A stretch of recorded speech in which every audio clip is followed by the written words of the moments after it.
semeador. Apocalipse capítulo 13, versículo de número 16 e 17. Se eu tiver a sua Bíblia, irmãos.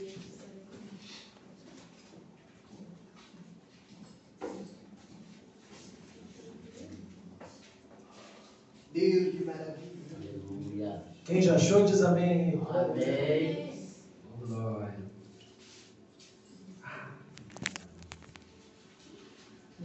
E diz assim: e faz que a todos, pequenos e grandes, ricos e pobres, livres e escravos, seja-lhes dada uma marca na mão direita ou na testa, e que ninguém possa comprar nem vender, senão aquele que tem a marca, ou o nome da besta, ou o número do seu nome.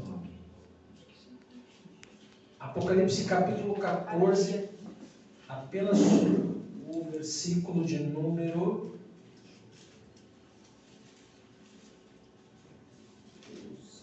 20, Apocalipse 14, versículo 20, diz assim: o lagar foi pisado fora da cidade, e dele saiu sangue até o freio dos cavalos, por uma distância de 288 quilômetros.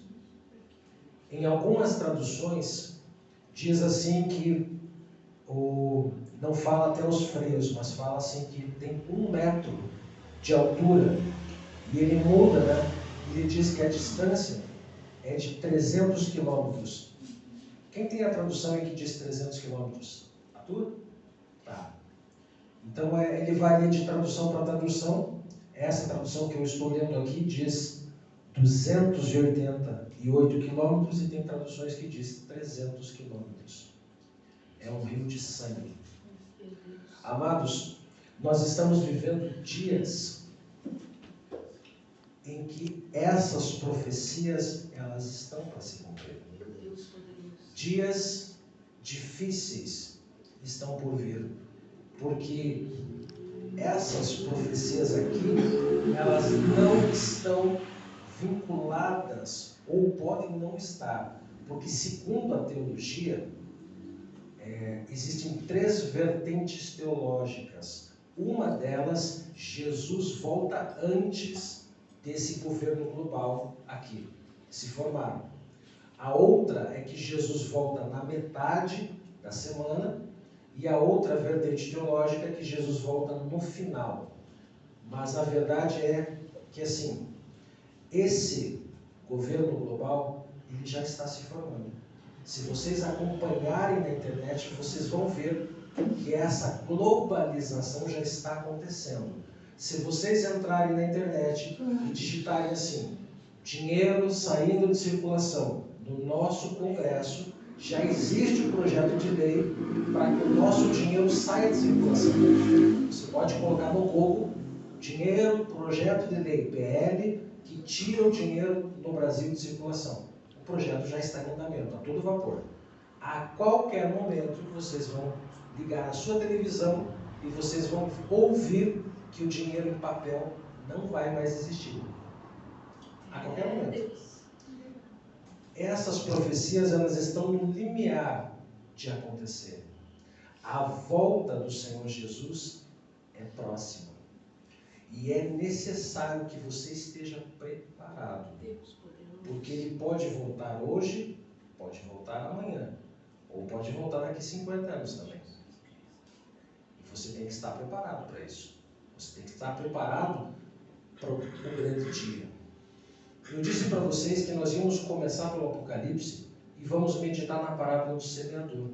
Aparentemente, não existe nexo entre uma coisa e outra, mas os irmãos vão ver que existe.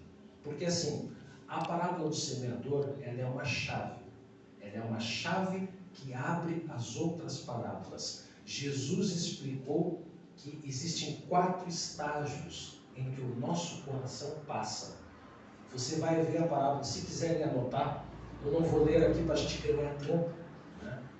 Mas está lá em Marcos capítulo 4, não, Marcos capítulo 4 e em Mateus capítulo 13. Nesses dois você vai ver a parábola do semeador. Jesus diz assim, que o semeador saiu a semear e ele jogou a semente à beira do caminho. Jesus explicou que semente à beira do caminho são aquelas pessoas que ouvem a palavra, mas elas não recebem o entendimento. Vem o maligno e tira o entendimento. Jesus explicou que existe um segundo estágio do coração, em que você recebe a palavra, a pessoa recebe a palavra, mas há pedras no caminho. E aí Jesus diz o quê? Que essas pessoas são aquelas pessoas que são de pouca adoração. São aquelas pessoas que ouvem a palavra, se alegram, dá pulo, dá glória a Deus. Mas no dia seguinte elas dizem assim, ai, minha vida não dá certo, a coisa não anda, né? Porque Jesus disse que elas não têm profundidade, elas têm pouca terra. Quando vem o sol, a semente queima. O que Jesus está dizendo é que a semente é plantada à noite. Olha que coisa interessante, porque ele vai dizer que quando vem o sol, a semente se queima. Significa que foi semeada à noite. Por quê? Porque o choro dura uma noite, mas a alegria vem pela manhã. No maior momento, na maior dificuldade que você sente, Aleluia. é mais quando Jesus vem perto de você. É mais quando ele te fortalece na luta. Porque não é não é antes da fornalha, é na fornalha. Não é antes da cova, é na cova. É no momento da luta, no momento em que você está sofrendo, que você pensa, meu Deus, como está ardido. É nessa hora que ele está abraçado. Aleluia. Nessa hora você não está sozinho. E é nessa hora que a tua fé é edificada. É nessa hora que você começa a crescer. Então Jesus começou a explicar, beira do caminho, semente entre pedras e semente entre espinhos. Semente entre espinhos, Jesus foi dizer, e ele vai explicar na parábola, que são as preocupações da vida. O que eu vou comer? O que eu vou beber? Preciso trabalhar? Preciso fazer faculdade? Né? São a fascinação das riquezas, as pessoas que trabalham pelo dinheiro, vivem pelo dinheiro. Não, o dinheiro tem que trabalhar para você. Você não tem que trabalhar com o dinheiro. É ele que trabalha para você. Porque senão você vira escravo dele. Porque você não pode ter aquilo que te tem. Porque se o dinheiro tiver você, simplesmente o teu Senhor é Mamon, não é o Senhor dos Exércitos. Agora, quando você não tem aquilo que te tem, ou melhor, o universo, significa o quê? Aí você pode ter dinheiro, você pode ter os bolsos cheios. Deus quer abençoar, Deus quer prosperar você. Deus quer que você seja próspero, mas Ele não quer que você seja escravo do dinheiro. Muitas pessoas, pela misericórdia, Ele não deixa prosperar. Aí você pensa, meu Deus, Deus não deixa. É, porque se Ele deixar prosperar, Ele te perde. Existe pessoas que se Ele deixar prosperar, Ele perde a pessoa. Existe pessoas, vocês talvez até devem conhecer, aquele irmão que às vezes melhora um pouquinho de vida, não passa na esquina, não cumprimenta mais, nem o WhatsApp ele não manda. E daí se, não, irmãozinho, cresceu um pouquinho, né, tá bem de vida, ele já não cumprimenta mais. Isso acontece. E aí, pela misericórdia, ele segura. Né? Não deixa que a pessoa prospere. Mas Jesus vai dizer que existe um quarto tipo de solo, que é a terra boa, que produz a 30, a 60 e a 100 por um. Um dia, eu e você fomos uma semente à beira do caminho. Porque um dia alguém falou de Jesus para você, você não deu atenção e uma vez não levou. Mas o semeador persistiu. Ele não deixou barato, ele continuou. Por quê? Porque aquele que começou a boa obra é poderoso para terminá-la. E aí, você passou de semente à beira do caminho para uma semente entre pedras. E aí você aceitou Jesus, e aí começou a luta, e aí foi caminhando devagar, com dificuldade. Mas o semeador, ele não desiste. Ele não desiste de você. Como diz a música, né? Ele se importa com você. Ele compreende o seu caminhar. Nunca viu amor tão grande. De fato, o amor dele é imensurável. E aí ele não desiste. E aí o Espírito Santo que vem, que sonda o teu coração, ele te fortalece para que as pedras sejam removidas. É Deus. E aí você Aleluia. passa o próximo estágio. É desse Porque jeito. daí as pedras saíram, as dificuldades, quando você teve no início, elas saíram, mas ainda ficou o quê? Os espinhos, sufocando a mensagem. Quando você for para Mateus, capítulo 13, quando tem a parábola, você vai ver que Jesus explicou que o terceiro estágio, que é quando sufoca a semente, gera fruto, mas não com perfeição. O que eu estou dizendo com isso? Tem pessoas que geram fruto, mas não são perfeitas. Vira e mexe, ela está escorregando. E escorregando nas mesmas coisas. Porque não está gerando com perfeição. Está gerando fruto, mas não com perfeição.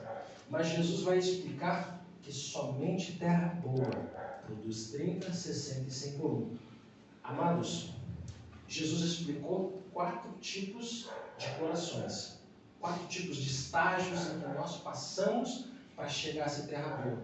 Quando vocês vão lá para o Gênesis, você vê que o Éden é criado, vocês vão ver isso no capítulo 2, se não me falha a memória, estou falando de cabeça aqui. Do Éden saem 4 rios. Vocês vão ver que do Éden ele sai 4 braços. No primeiro braço, que acho que é o Pison, se não me engano, que ele rodeia a terra de Havilá, ali diz que há muito ouro e há pedras preciosas. Olha que coisa interessante. 4 braços saem do Éden, 4 rios, 4 vertentes, mas apenas uma delas tem ouro. Apenas uma das vertentes tem pedras preciosas, que é o ônix e o berilo. E se vocês pararem para pensar, o que Deus está dizendo com isso? É que dos 4 tipos de corações, o ouro representa Deus. Apenas a terra boa tem a presença. É, Jeová. Apenas a terra boa. Aleluia. Você pode ter palavra, você pode caminhar no caminho, mas a presença é só terra boa. Verdade. Os 4 tipos de coração, a semente é a palavra. Vocês concordam? A semente é a palavra. A palavra é Jesus. Oh, Verbo Deus. vivo. Glória a Deus. Todos nós temos a palavra. Todos nós temos. Mas nem todos temos a presença. Mas deveríamos ter. Devemos ter. Porque só terra boa tem a presença. E aí quando você pega essa comparação, Deus explicando no Gênesis, que do Éden surge 4 rios, 4 vertentes, mas o ouro só existe em uma vertente. Olha que coisa interessante. 4 vertentes. O ouro só está em uma. As pedras preciosas só está em uma. As pedras preciosas representam os dons do Espírito Santo. O ouro representa a presença de Deus. Porque você pode ter palavra, você pode ter entendimento bíblico, mas não quer dizer que você tenha a presença. Porque a presença, você tem que construir um lugar para ela. Você tem que fazer um lugar para que ele venha. Você tem que fazer um lugar para que ele habite. É você que faz. A atmosfera é você quem cria. Com as suas palavras, com os seus pensamentos, com as suas atitudes, com o que você faz ou o que você deixa de fazer. Você cria a atmosfera para que ele venha e para que ele fique. Porque senão ele não fica. E ele tem que morar em você. E é isso que Jesus quer. Ele quer morar em você. Aleluia. A presença, ele quer acordar com você, levantar com você, dormir com você. Você tem que andar o dia inteiro sabendo que ele está. Aleluia. É desse jeito, Jesus. O que Aleluia, acontece? Deus. Eu vou comentar aqui uma coisa que eu aprendi quando eu estava numa aula de química. A minha professora estava explicando o seguinte, que a Terra, ela só acende por causa da atmosfera. Se vocês forem na internet e verem as fotos da Lua, vocês vão ver que a Lua é um teto preto. Mesmo o Sol que bate na Terra. Quando ele bate na Lua, a Lua continua com o teto preto, continua escura. Mesmo com a luz vindo. O que quer dizer isso? Porque assim, quando os raios do Sol batem na atmosfera, os gases da atmosfera fazem com que a a luz incandesça e acenda. Então o que acontece? O que ilumina a terra e não ilumina a lua é o fato de que a terra tem uma atmosfera. A terra recebe a mesma luz que a lua, mas a terra acende, ilumina. Ela ilumina. A lua não, porque a lua não tem atmosfera. O que eu estou querendo dizer é o seguinte, que você está recebendo a mesma palavra que ele, mas o que vai iluminar você é a atmosfera, que você vai criar para que a palavra fique. E é essa atmosfera, por isso que Jesus disse que a chuva vem sobre justos e injustos. Ele disse que o homem que edifica a sua casa sobre a rocha, vem a chuva e ela fica em pé. Aquele que edifica sobre a areia, vem a chuva e cai. O que Jesus está dizendo? Ambos recebem de Deus a mesma palavra. Todos vocês estão recebendo a mesma palavra, mas a diferença entre um e outro é a atmosfera que você criou no teu coração, na tua atitude, no teu dia a dia. É essa atmosfera que vai encandecer, que vai brilhar, que vai acender. Aleluia, Deus. Porque a palavra, ela é acesa pela atmosfera que você cria. Você é responsável para reter a presença. E a presença de Deus está na palavra. É, Jesus. Não adianta você ter letra. A letra mata, mas o Espírito vivifica. O Espírito da palavra. E a palavra só fica no coração, que cria um lugar. Você tem que criar um lugar. A presença, você tem que criar um lugar para que ela fique, para que ela permaneça. E isso com as tuas palavras, no teu dia a dia, com o seu proceder. Conforme o que você for fazendo, ela vai ficar. Se você tem um amigo, você pode ter 2, 3 amigos diferentes. Você gosta de ficar mais com aquele amigo que faz as coisas mais ou menos do jeito que você gosta. Tanto que existe um ditado assim: diga-me com quem andas que eu te direi quem és. Pode ver. Aleluia. Os iguais é como a física. Os iguais se atraem, os opostos se contraem. Se você for igual a Jesus, se você tiver um coração que perdoa, isso é difícil. Perdoar é difícil, mas é necessário. Aleluia. É necessário. É, Jeová. Se você tem mágoa no coração, se você tem tristeza, você tem que liberar perdão. Isso faz parte do procedimento, porque quando você faz a vontade dele, ele vem até você e ele fica. E ele diz: pedi e dar-se-vos-á. Hoje eu estava meditando numa palavra, e aí eu finalizo aqui. No Velho Testamento tem um texto que diz assim: entremo-nos em juízo juntamente, procura lembrar-me para que eu possa te justificar. O que a palavra está dizendo assim? Entre-me em juízo comigo juntamente. Ele está dizendo assim, entre comigo na audiência. Quando você entrar em oração, você vai entrar não assim: Senhor, a vida está difícil, eu estou sofrendo. Não, você vai entrar: Senhor, o Senhor é o meu pastor, nada me faltará, eu vou conseguir, esse problema vai se resolver, essa doença não é para a morte, essa doença é para que Ele seja glorificado. Você vai entrar com ousadia e você vai apresentar as firmes razões. E Ele diz: apresente-me as firmes razões para que eu possa te justificar. Como que você entra com Ele no juízo? Você entra com Ele na tua boca. A palavra que sai da tua boca é Ele é o verbo. Você tem que entrar com Ele em juízo. Pai, em nome de Jesus, eu entro na tua presença, porque no nome de Jesus isso aqui vai cair por terra. No nome de Jesus, tua palavra diz, está escrito, e assim, e assim. E você entra com Ele, com a palavra. E aí Ele diz assim: apresente-me as firmes razões para que eu possa te justificar. As tuas firmes razões é o motivo que te traz esperança. É a fé que Ele tem gerado no teu coração. E aí você traz essa palavra, você traz essa lembrança: Senhor, Tu és o meu refúgio. Um dia eu estava com meu filho, Ele tinha caído numa árvore de 5 metros. Foi uma situação horrível. Eu vou resumir bem rapidinho. E quando o paramédico disse para mim, dentro do hospital, pai, nós não temos o que fazer. E eu vi os médicos mandando ele tinha que sair de um hospital para o outro. Naquele momento eu ouvi os médicos falando, e quando o paramédico veio passar a mão ali para me consolar, porque o meu filho ia morrer, naquele momento me veio a palavra do Senhor dizendo, se você se mostrar frouxo, no dia da tua angústia, a tua força é pequena. E aí eu segurei aquela palavra, as lágrimas foram saindo, elas voltaram para dentro de novo, a órbita já estava cheia de lágrimas, porque justamente era o meu filho mais novo.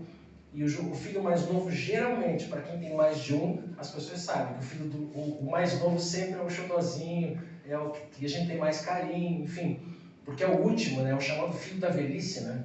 E aí, naquele momento, eu segurei a palavra, eu entrei em juízo com ele, com a palavra. Olha, ok, Senhor, se eu me mostrar frouxo, a minha força é pequena, vamos embora. Não sei o que o Senhor vai fazer, mas eu sei que vai. Resultado, nós conseguimos vaga num outro hospital para ele, Deus deu o livramento e o Piá está vivo até hoje. Maravilha de Deus! Porque assim, você tem que entrar em juízo com as firmes razões. A tua firme razão é a fé. É a fé que Ele tem colocado no teu coração.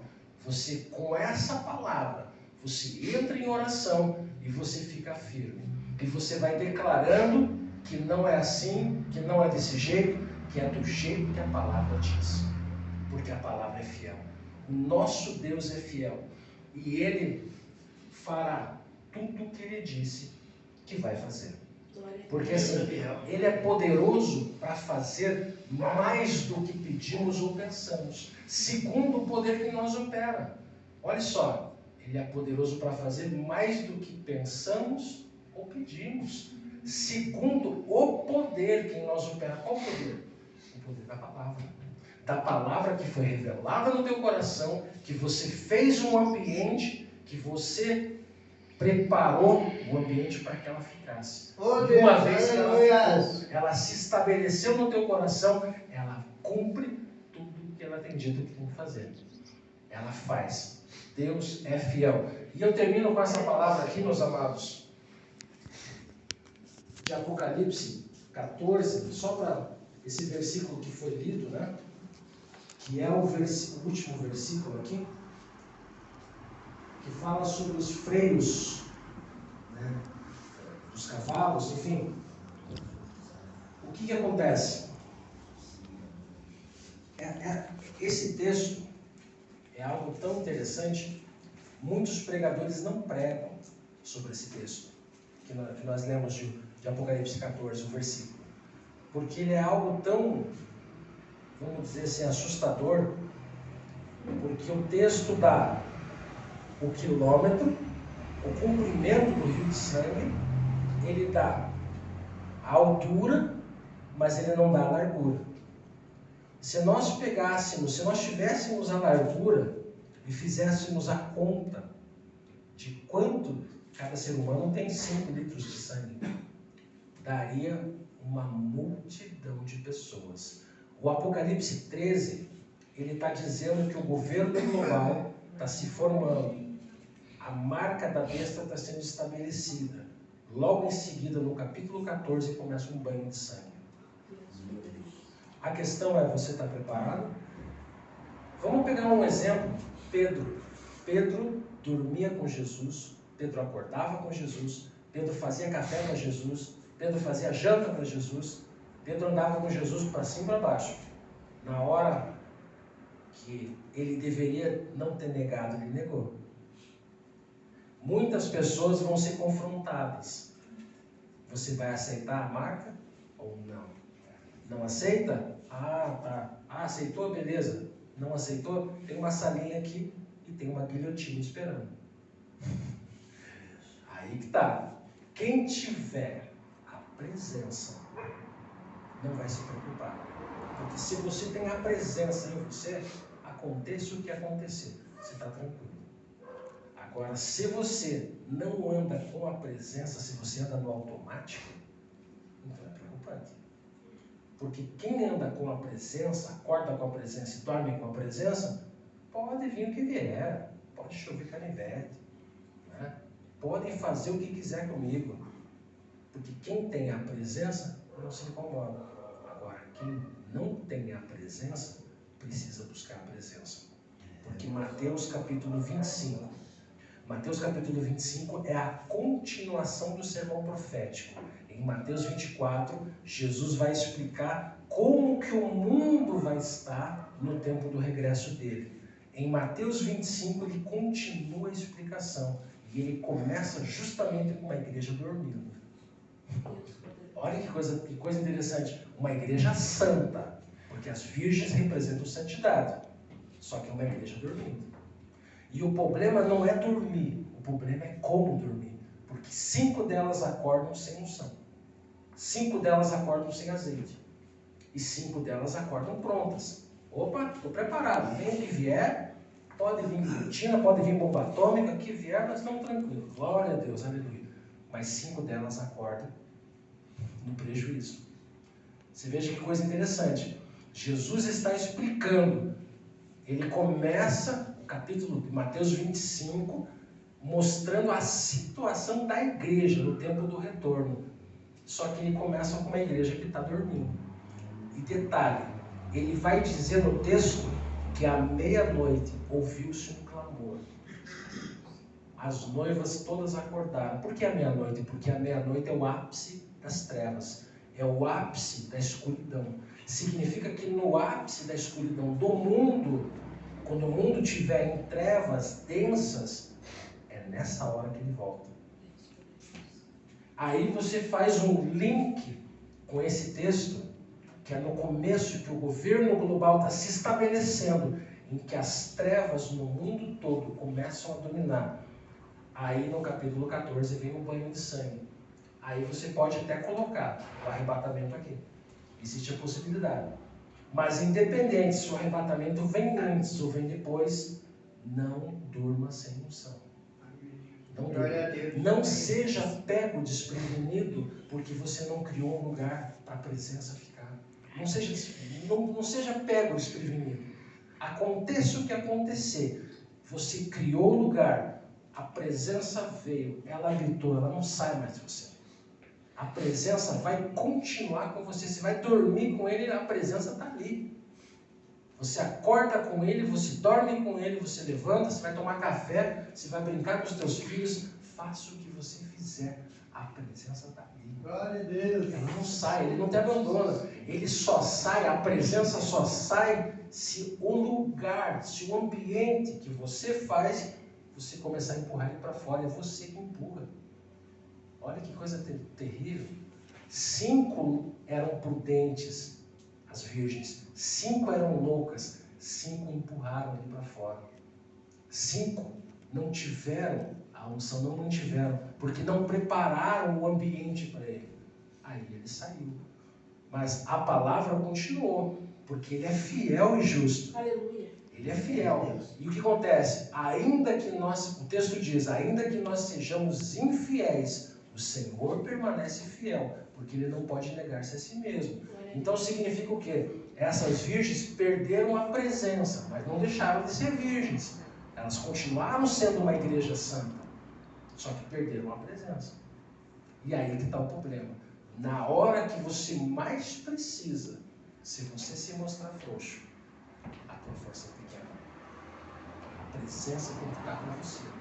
Aí você tem a força, porque a alegria do Senhor é a nossa força. Aleluia. O Senhor é o meu pastor e nada me faltará, se Ele for o meu pastor. Vocês têm que entender uma coisa, amados. É importante entender que a Bíblia nos chama de ovelhas. Ela nos compara a uma ovelha. Por quê? Porque a ovelha não consegue se defender sozinha. A ovelha precisa do pastor. Nenhuma ovelha consegue se defender de lobo, de leão, de hiena, de qualquer outro predador. A ovelha, ela necessita de que o pastor a defenda. Assim como Deus está dizendo, você necessita de mim. Deus está dizendo pelo Espírito Santo, você necessita de mim. Você tem que ter a minha presença para que você seja protegido. Oh,